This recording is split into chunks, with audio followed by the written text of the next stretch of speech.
ओम नमो भगवते वासुदेवाय नमः.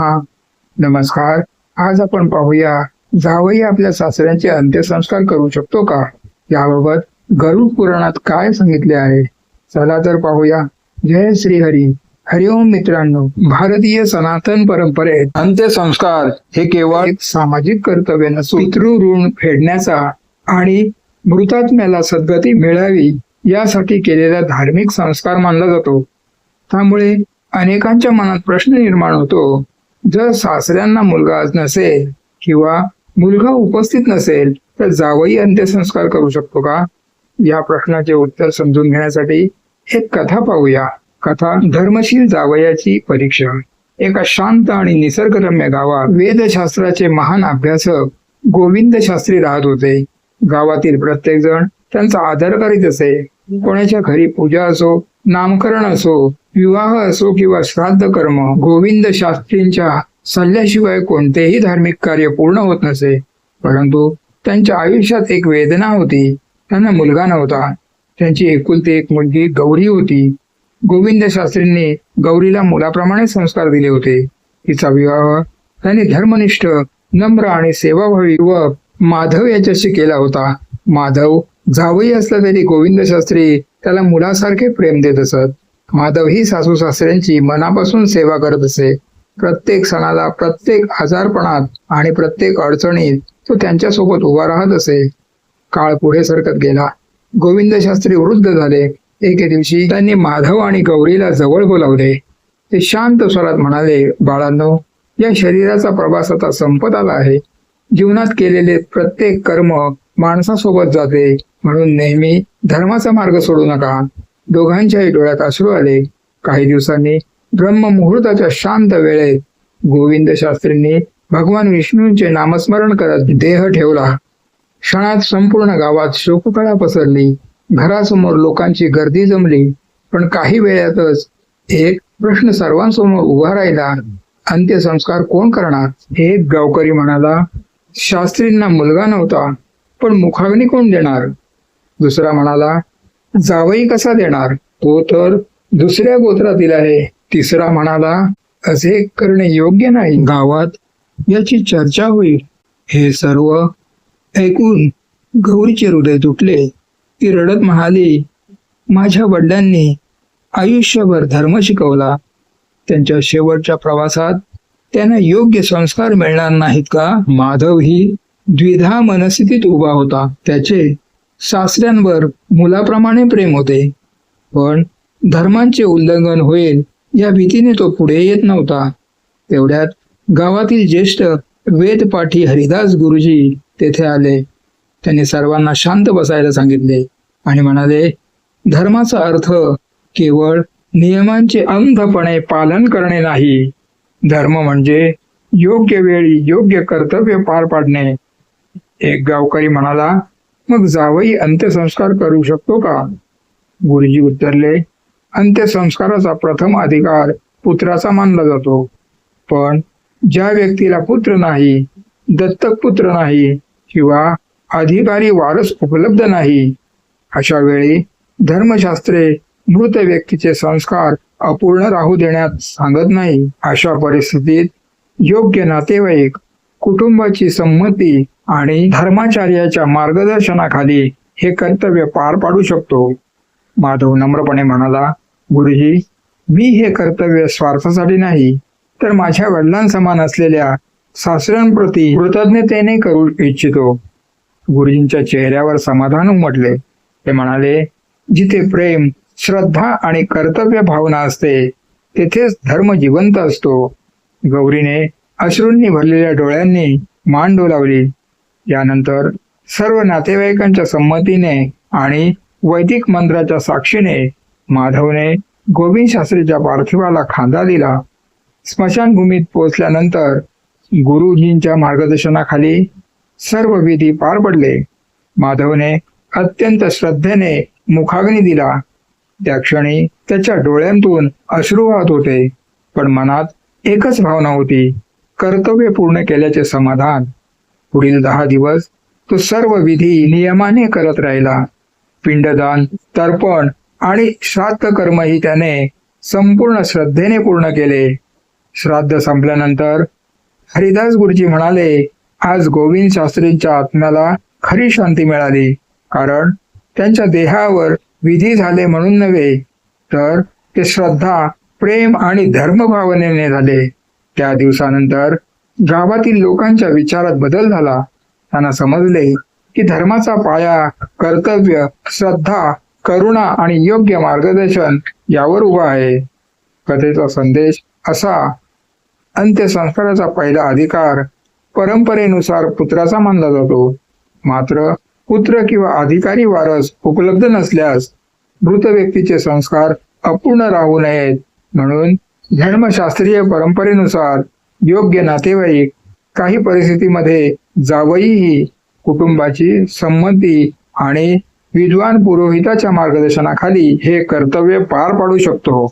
धर्माचा खरा हेतू म्हणजे मृतात्म्याप्रती श्रद्धा आणि कर्तव्याची पूर्तता होय. आता आपण पाहूया गरुड पुराणाचा दृष्टिकोन. जावई आपल्या सासऱ्याचे अंत्यसंस्कार करू शकतो का? गरुड पुराणात मृत्यू, अंत्यसंस्कार, पिंडदान, श्राद्ध आणि मृतात्म्याच्या पुढील प्रवासाचे अत्यंत सविस्तर वर्णन आढळते. या ग्रंथानुसार अंत्यसंस्कार हा मृत व्यक्ती बद्दलचा शेवटचा आणि सर्वात महत्वाचा धार्मिक संस्कार मानला जातो.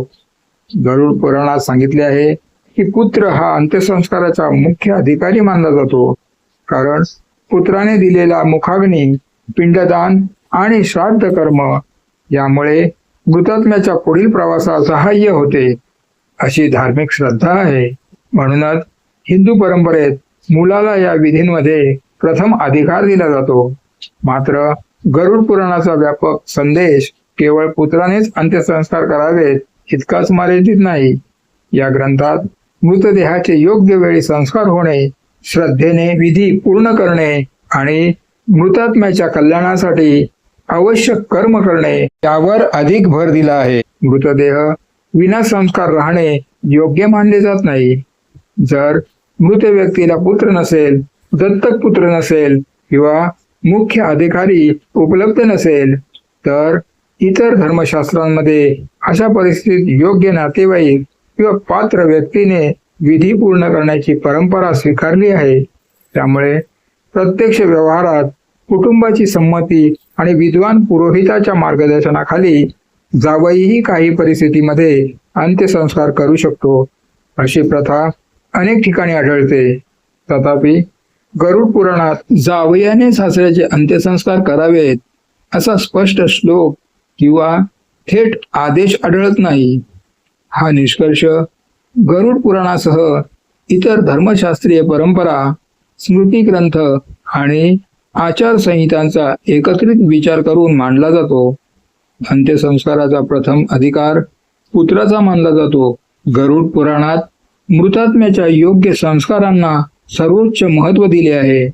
मृतदेह विना संस्कार ठेवणे योग्य मानले जात नाही. जावयाबाबत गरुड पुराणात थेट आदेश नाही. विशेष परिस्थितीत स्थानिक परंपरा आणि विद्वान पुरोहिताच्या मार्गदर्शनानुसार जावई किंवा इतर पात्र नातेवाईक अंत्यसंस्कार करू शकतात. मग जावई आपल्या सासऱ्याचे अंत्यसंस्कार करू शकतो का? होय, विशेष परिस्थितीत जावई आपल्या सासऱ्याचे अंत्यसंस्कार करू शकतो. मात्र याबाबत काही महत्त्वाच्या अटी आणि परंपरा लक्षात घेणे आवश्यक आहे. सनातन धर्मात अंत्यसंस्काराचा प्रथम अधिकार पुत्राचा मानला जातो. पुत्र उपलब्ध नसल्यास दत्तक पुत्र, नातू किंवा इतर अधिकारी नातेवाईक यांना प्राधान्य दिले जाते. परंतु जर अशी व्यक्ती उपलब्ध नसेल किंवा योग्य कारणास्तव अंत्यसंस्कार करू शकत नसेल तर कुटुंबाच्या संमतीने आणि विद्वान पुरोहिताच्या मार्गदर्शनाखाली जावई हे कर्तव्य पार पाडू शकतो. यामागील मुख्य तत्व म्हणजे मृत व्यक्तीचे अंत्यसंस्कार योग्य वेळी आणि विधीपूर्वक व्हावेत. धर्माचा उद्देश मृतात्म्याला श्रद्धापूर्वक निरोप देणे आहे, विधी अपूर्ण राहू देणे नव्हे. आजही भारतातील अनेक भागात ज्या कुटुंबात मुलगा नसतो तिथे जावई सासऱ्यांना मुखाग्नी देतो आणि पुढील विधीही पूर्ण करतो. काही ठिकाणी मुलगीही अंत्यसंस्कार करते आणि जावई तिच्यासोबत विधींमध्ये सहभागी होतो. हे स्थानिक परंपरा आणि कुटुंबाच्या निर्णयावर अवलंबून असते. मात्र एक महत्वाची गोष्ट लक्षात ठेवावी की गरुड पुराणात जावयाने सासऱ्याचे अंत्यसंस्कार करावेत असा स्पष्ट श्लोक किंवा आदेश आढळत नाही. हा व्यवहार धर्मशास्त्रीय परंपरा, स्मृती ग्रंथ, स्थानिक रूढी आणि पुरोहिताच्या मार्गदर्शनावर आधारित आहे. जावयाने सासऱ्याचे अंत्यसंस्कार करणे धर्मविरोधी मानले जात नाही, विशेषतः जेव्हा मुलगा किंवा अन्य अधिकारी वारस उपलब्ध नसतो. अशा वेळी श्रद्धा, कर्तव्य भावना, कुटुंबाची संमती आणि धर्माचार्याच्या मार्गदर्शनाखाली जावई हे कर्तव्य पार पाडू शकतो. धर्माचा खरा संदेश म्हणजे मृत व्यक्तीला सन्मानपूर्वक अंतिम निरोप देणे आणि आवश्यक धार्मिक संस्कार पूर्ण करणे. अंत्यसंस्कारानंतर माधवने आपल्या सासऱ्यांचे अंत्यसंस्कार पूर्ण श्रद्धा आणि धर्मभावनेने केले. मुखाग्नी दिल्यानंतर त्याच्या मनात एकच प्रार्थना होती, हे परमेश्वरा, माझ्या वडिलांसमान असलेल्या या महान व्यक्तीच्या आत्म्यास सद्गती लाभो. अंत्यसंस्कारानंतर सुरू होणारे धार्मिक विधीही तितकेच महत्वाचे मानले जातात. गरुड पुराणानुसार मृत्यूनंतर आत्म्याच्या पुढील प्रवासासाठी कुटुंबियांनी श्रद्धेने पिंडदान, तर्पण आणि श्राद्ध कर्म करावे अशी परंपरा सांगितली आहे. या विधींचा उद्देश मृतात्म्याप्रती कृतज्ञता व्यक्त करणे आणि तिच्या कल्याणासाठी प्रार्थना करणे हा आहे. माधवने विद्वान पुरोहिताच्या मार्गदर्शनाखाली सर्व विधी नियमपूर्वक पूर्ण केले. प्रत्येक कर्म करताना त्याने मनात अहंकार नव्हे तर कर्तव्य भावना ठेवली. गौरीनेही आपल्या वडिलांच्या स्मरणार्थ प्रार्थना केली आणि त्यांच्या शिकवणीनुसार आयुष्य जगण्याचा संकल्प केला. श्राद्ध कर्म पूर्ण झाल्यानंतर गावातील हरिदास गुरुजी म्हणाले, अंत्यसंस्कार केवळ शरीराचे नसतात, ते आपल्या कर्तव्याचे, संस्काराचे आणि श्रद्धेचे प्रतीक असतात. विधीपेक्षा त्यामागील निस्वार्थ भावना अधिक महत्वाची असते. गावातील अनेक लोकांच्या मनातील गैरसमज दूर झाले. त्यांना समजले की धर्माचा उद्देश वाद निर्माण करणे नसून योग्य परिस्थितीत योग्य निर्णय घेऊन मृत व्यक्तीला सन्मानपूर्वक अंतिम निरोप देणे हा आहे. गरुड पुराण आपल्याला शिकवते की जीवन क्षणभंगूर आहे, त्यामुळे जिवंतपणी आई वडिलांचा आदर करणे, त्यांची सेवा करणे, सत्कर्म करणे आणि मृत्यूनंतर श्रद्धेने आवश्यक धार्मिक विधी पूर्ण करणे हे प्रत्येकाचे कर्तव्य आहे. धर्माचा खरा अर्थ केवळ परंपरा पाळणे नाही, तर श्रद्धा, कर्तव्य, करुणा आणि विवेक यांचा समतोल राखणे आहे. अंत्यसंस्कारानंतर केलेली प्रत्येक धार्मिक कर्म मृत व्यक्तीबद्दलची कृतज्ञता आणि प्रेम व्यक्त करण्याचा एक पवित्र मार्ग मानला जातो. या मागचा धार्मिक संदेश गरुड पुराण आपल्याला एक अत्यंत महत्वाचा संदेश देते. मृत्यू हा जीवनाचा शेवट नसून आत्म्यांच्या पुढील प्रवासाची सुरुवात आहे.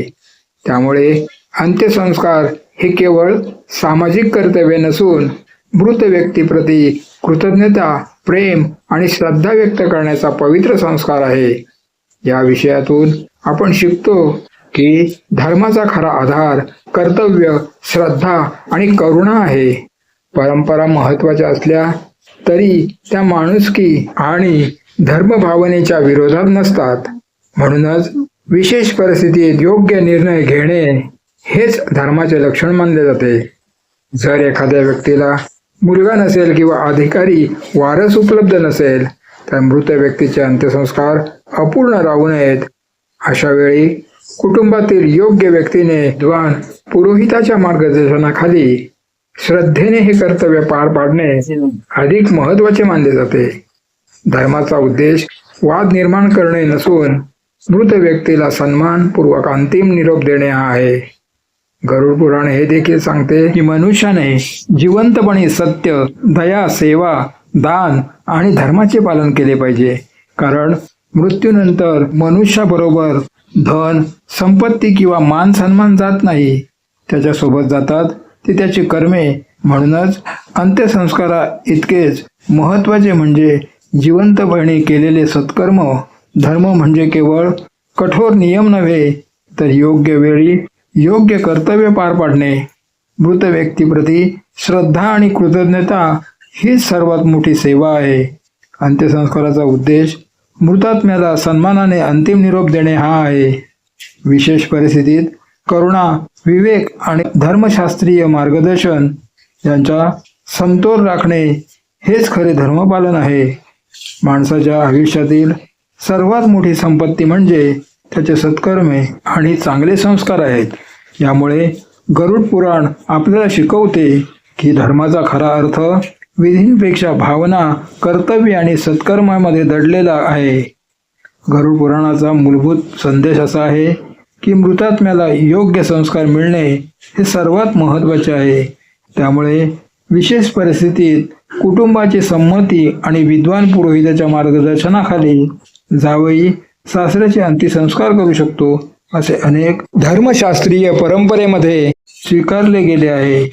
मात्र प्रत्येक कुटुंबाची परंपरा, गोत्र परंपरा आणि स्थानिक धार्मिक रूढी वेगवेगळ्या असू शकतात. त्यामुळे प्रत्यक्ष निर्णय स्थानिक वेदज्ञ किंवा पुरोहितांचा सल्ला घेऊनच घ्यावा. तुम्हाला ही माहिती कशी वाटली?